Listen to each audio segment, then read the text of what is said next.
Eu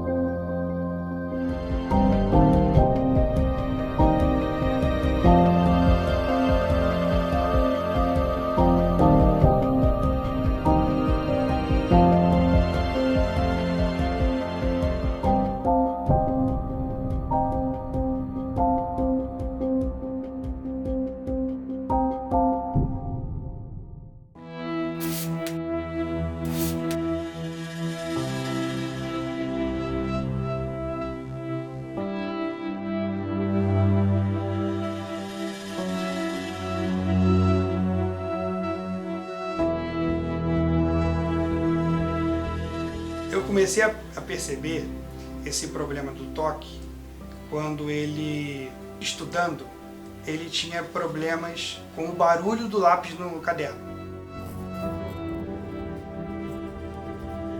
Aí que foi autorizado na escola de ele usar só caneta. Então a gente começou a perceber essas situações. Uma segunda coisa do transtorno foi quando ele molhava as mãos, ele tinha que ficar por quase 2 horas com as mãos sempre fechadas. Ele não abria as mãos, por conta de que tinha molhado as mãos. O transtorno obsessivo-compulsivo é uma condição relativamente comum. Ela afeta de 2 a 3% da população, então ela se constitui realmente em um problema de saúde pública, não é? É considerada uma doença bastante prevalente. O que é o transtorno obsessivo-compulsivo? É um transtorno no qual existem obsessões. Obsessões são definidas como pensamentos que se impõem à mente da pessoa, pensamentos que se impõem à consciência do indivíduo de maneira intrusiva. Como é que eu posso explicar? A pessoa não quer ter esses pensamentos, mas os pensamentos se apresentam a ela de forma imperativa, né? Os pensamentos invadem a mente da pessoa.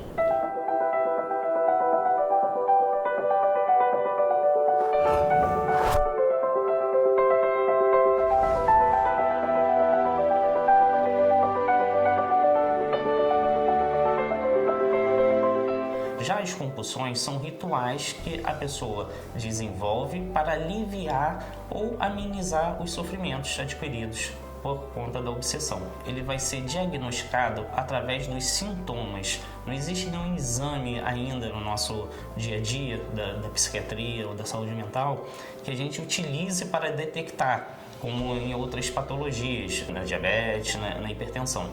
O transtorno ele vai ser caracterizado mais pela questão comportamental e pelos pensamentos atrapalhando o seu dia a dia. Se não tem sofrimento, o paciente raramente procura o psiquiatra ou um médico para fazer o tratamento adequado. O problema com as mãos foi no sentido de unicamente banho.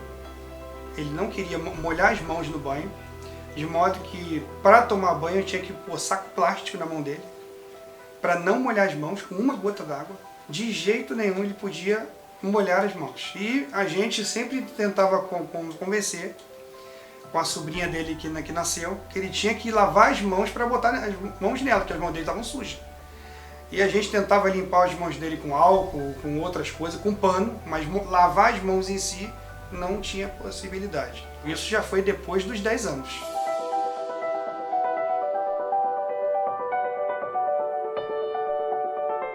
Cerca de 21% dos casos de transtorno obsessivo-compulsivo iniciam-se antes da puberdade, ou seja, crianças tão novas, com 7, 8 anos de idade, muitas vezes já começam a ter obsessões e compulsões.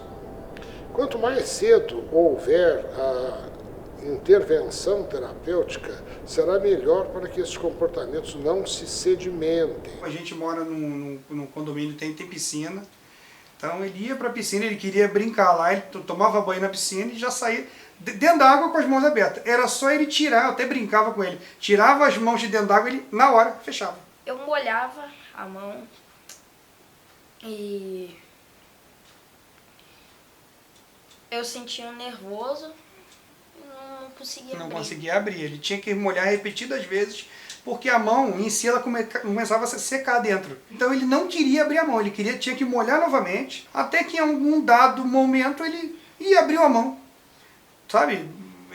Sem explicação. Não tinha uma explicação o porquê que em dado momento, geralmente 2 horas depois, 3 horas depois, ele abria a mão. Quando a mão não estava mais enrugada. Não existe um padrão. Então, como não tem um padrão, cada um manifesta de uma forma e cada um tem uma vivência diferente. Então, pode ser o simples fato dela ser muito organizada, dela geralmente manifestar com muitas birras, muitas dificuldades. A criança, às vezes, é taxada como pirracenta. Mas, na verdade, aquilo, quando é mexido, alguma coisa que ela geralmente utiliza para aliviar aquele sofrimento, aquilo é uma forma de manifestação. A criança não tem como expressar: eu estou passando mal, eu estou tendo dificuldade.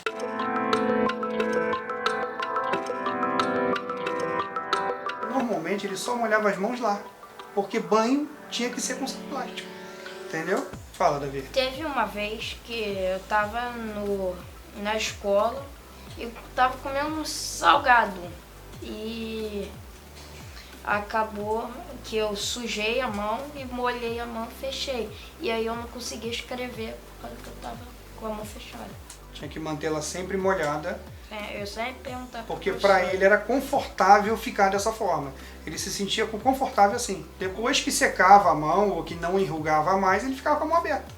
Entendeu? Só em momentos que ele molhava, ele tinha que permanecer sempre molhado até desenrugar a mão. Molhava várias vezes para fazer várias coisas.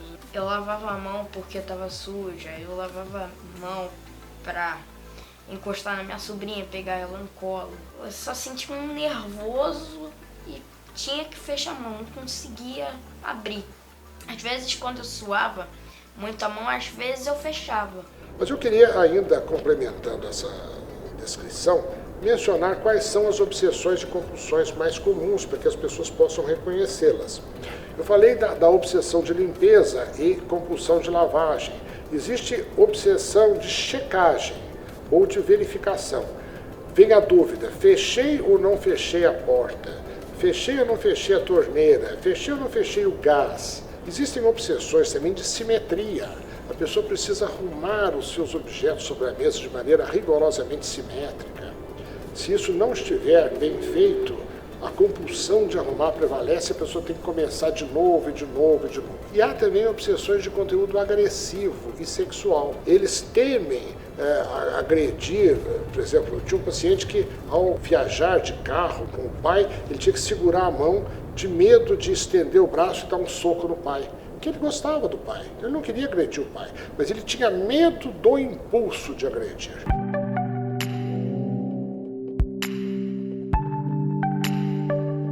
A gente sabe que ele gera sofrimentos para o paciente, para o indivíduo. Porém, a gente também tem que perceber que não só o indivíduo é afetado, sofre com essa situação toda. A família toda sofre uma desestruturação. Às vezes eu tomava banho e ia jogar videogame. Mas eu não queria jogar de mão fechada porque me incomodava. Eu não gostava de jogar assim. Aí meu pai deu uma ideia. Então vamos tomar banho com saco plástico. Aí foi A gente isso. tentava achar uma saída até para tomar banho, né? Porque assim, ele acabava querendo fugir do banho por conta que não queria mais molhar a mão. Entendeu? Então a gente tentava arrumar saídas e saídas para solucionar a situação imediata, né? O toque, ele não acontece de um dia para o outro.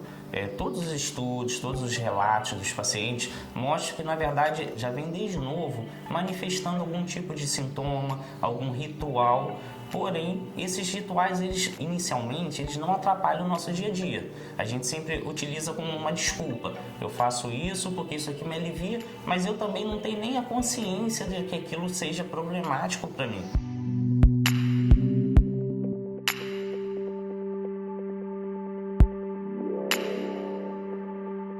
Os sintomas, eles já vêm desde novos, né? Tem relatos de crianças com 3 anos que já tem um toque, já abre tanto os pensamentos quanto as compulsões muito fortes. Então, não existe um dado específico. Uma obsessão comum é a obsessão de estar contaminado. A pessoa acha que ao colocar a mão numa maçaneta, contaminou a mão, que a mão está suja. Então ela se vê na contingência, ou seja, na obrigação de se limpar. Então, contra as obsessões de contaminação, a resposta são atos compulsivos de limpeza.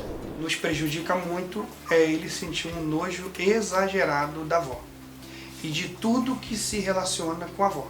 Também junto com transtorno sobre essa misofonia, quanto ao mão fechada, a gente acaba dando esses nomes, né? Essa situação da mão fechada foi tudo junto, foi surgindo uma coisa depois da outra. Ele nunca teve assim muito gosto de ficar com a avó, mas nunca teve nojo dela. Mas depois, agora de último, em último momento, junto com esses problemas, surgiu o nojo exagerado da avó. Coisa que a gente sabe que é um transtorno. Muitas vezes não é dele, está influenciando ele, né?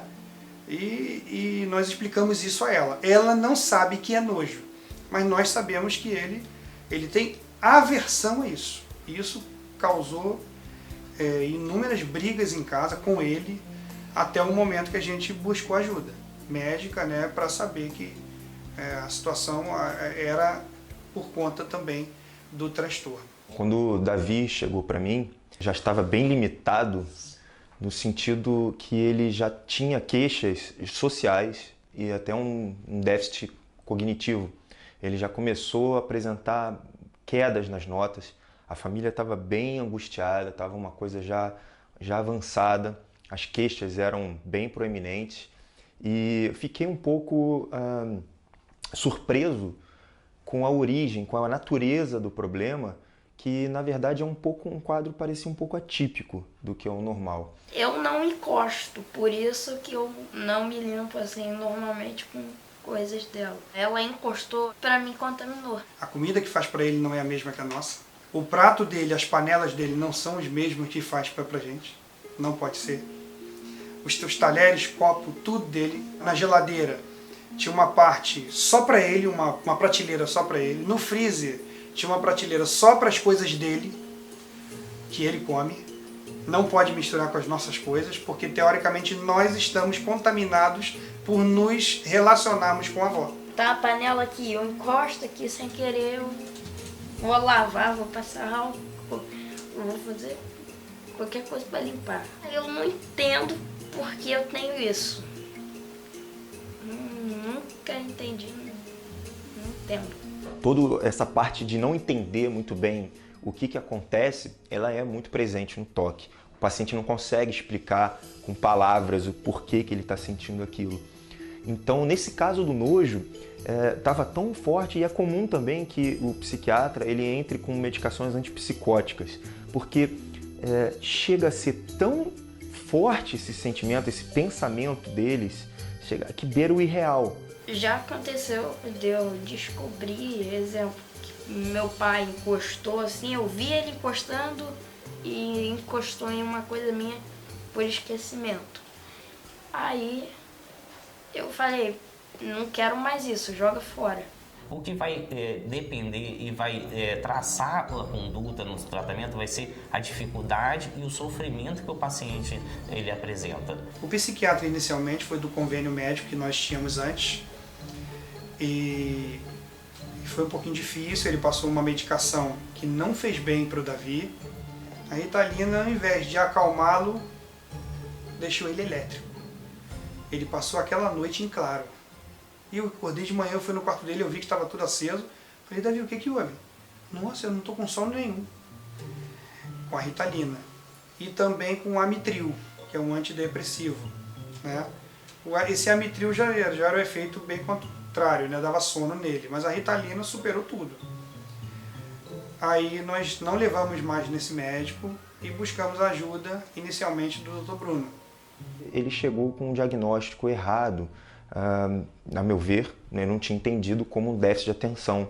Então, prontamente eu tive que trocar a medicação dele, que havia uma possibilidade ele está aumentando a ansiedade dele com aquela medicação daquele momento. Logo na primeira consulta para a segunda, com a medicação, que foi a fluvoxamina, que eu comecei, um antidepressivo, inibidor de recaptação de serotonina, já teve sim uma melhora, pelo menos expressiva. E inicialmente, com as primeiras doses, ele já começou a não nos controlar mais tanto. A gente já percebeu uma melhora imediata dele, nesse sentido. E a nível também da mão. A gente já percebeu que ele não estava dando tanta importância disso, apesar de fechar a mão ainda. Quando foi, acho que no primeiro mês ou no segundo mês tomando a medicação, do nada, ele decidiu não fechar mais a mão. Simplesmente ele decidiu. Eu decidi. Fala. Eu não decidi. Fala. Eu normalmente não fechei mais a mão. Para mim foi uma decisão. Tudo que a gente faz antes a gente decide, a gente pensou, né? Qualquer coisa que é feita, primeiro a gente pensa.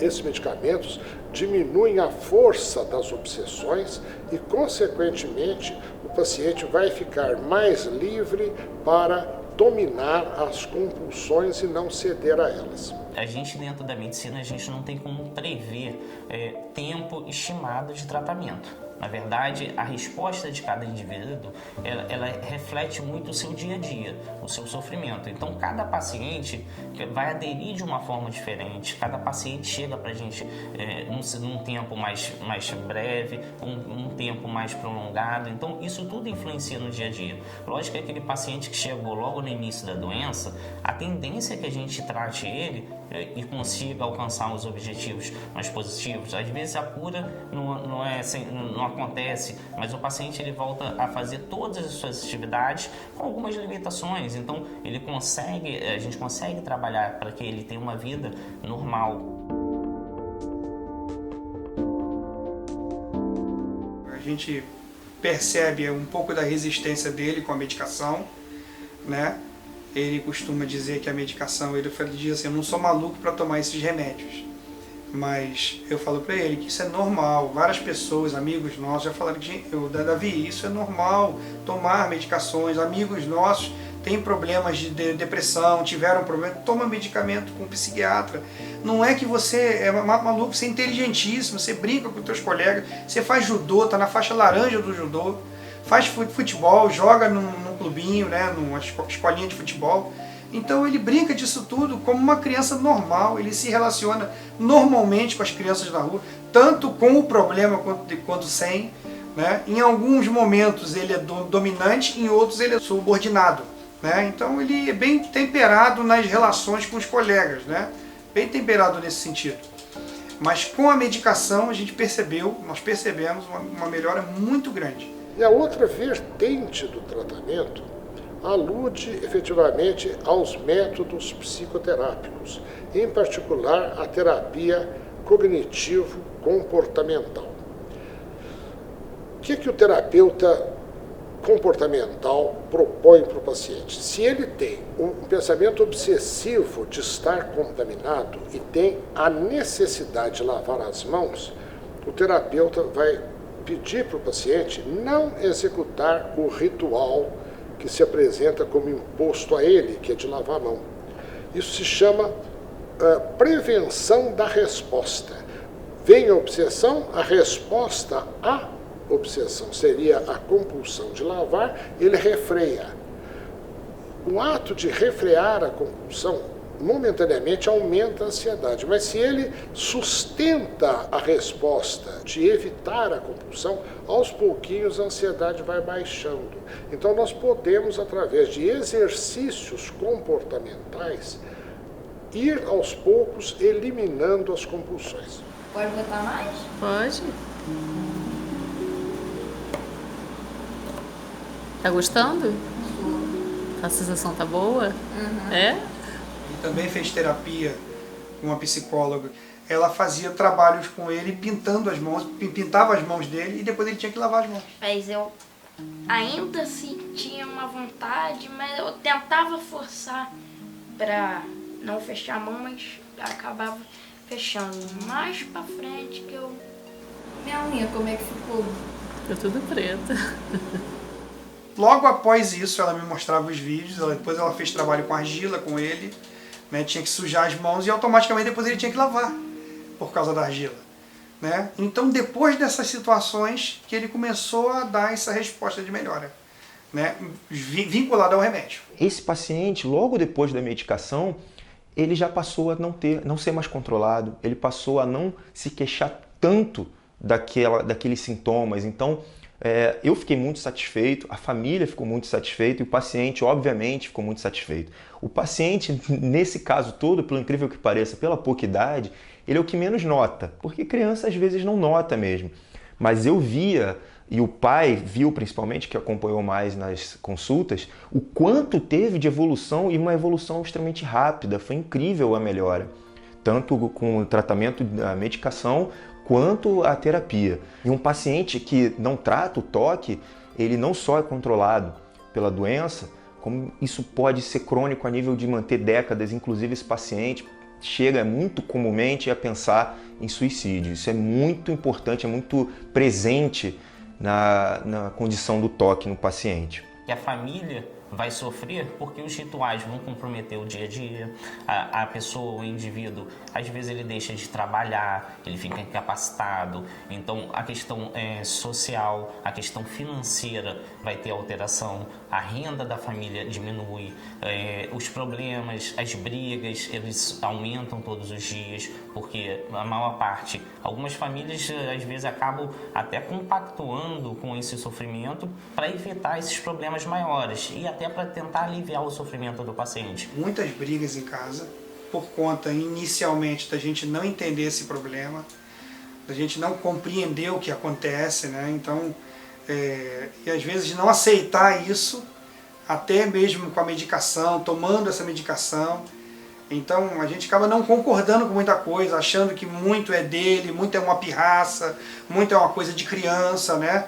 Então muito é uma coisa influenciada por ele não ter entrado na puberdade ainda. Parece que houve um entendimento, mas é claro que teve sim o prejuízo social, tanto na escola dele, quanto na parte familiar, que a família ainda não estava sabendo o que era, do que eles estavam diante, que podia estar acontecendo ali. Assim que eles migraram para a luz do conhecimento da psiquiatria, foi uma coisa que foi amenizando, tanto em casa, são pessoas extremamente calmas, são pessoas muito carinhosas, os pais são amorosos.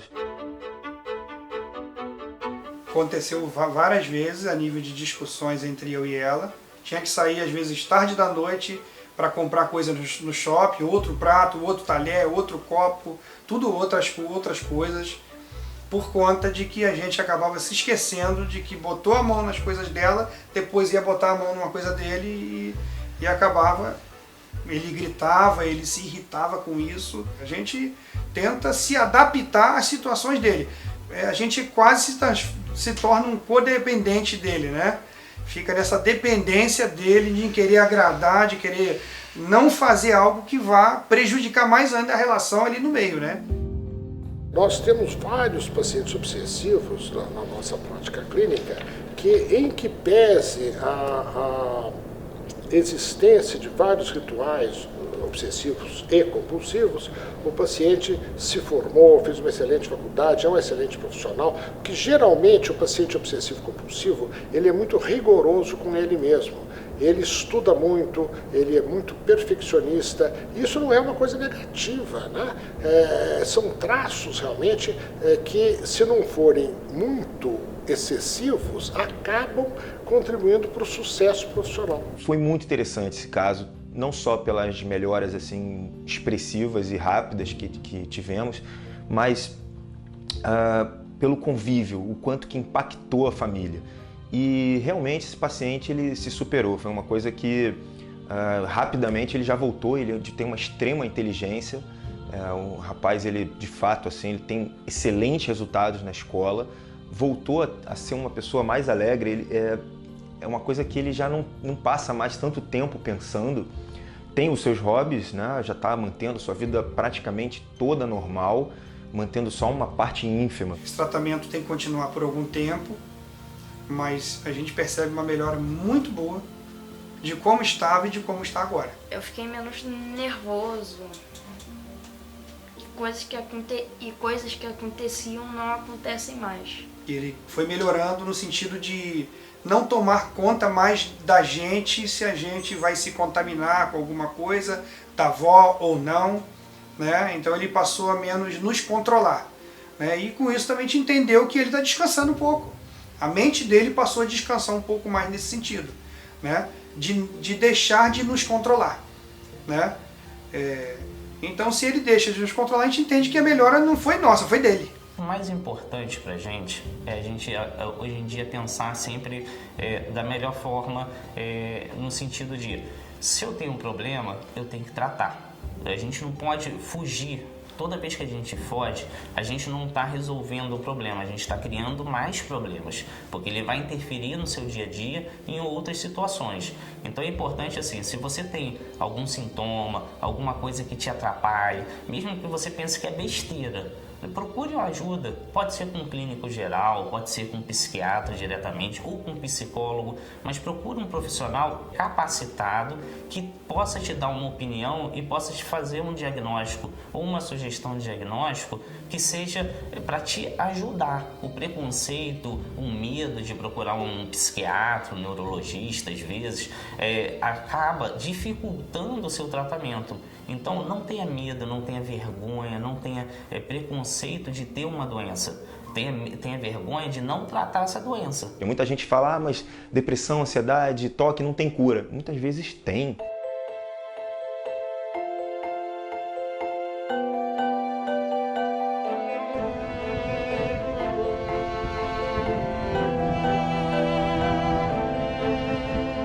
Davi, me conta aí. O que você está sentindo agora, rapaz? Me conta aí um pouco. Tá tranquilo lavar a mão para eu ver? Vamos lavar essa mão? Eu lavo. De boa. E vamos chamar a avó para subir então? Não. Hã? Não. Ele tá te filmando. Posso chamar a tua avó para te dar um abraço? Não.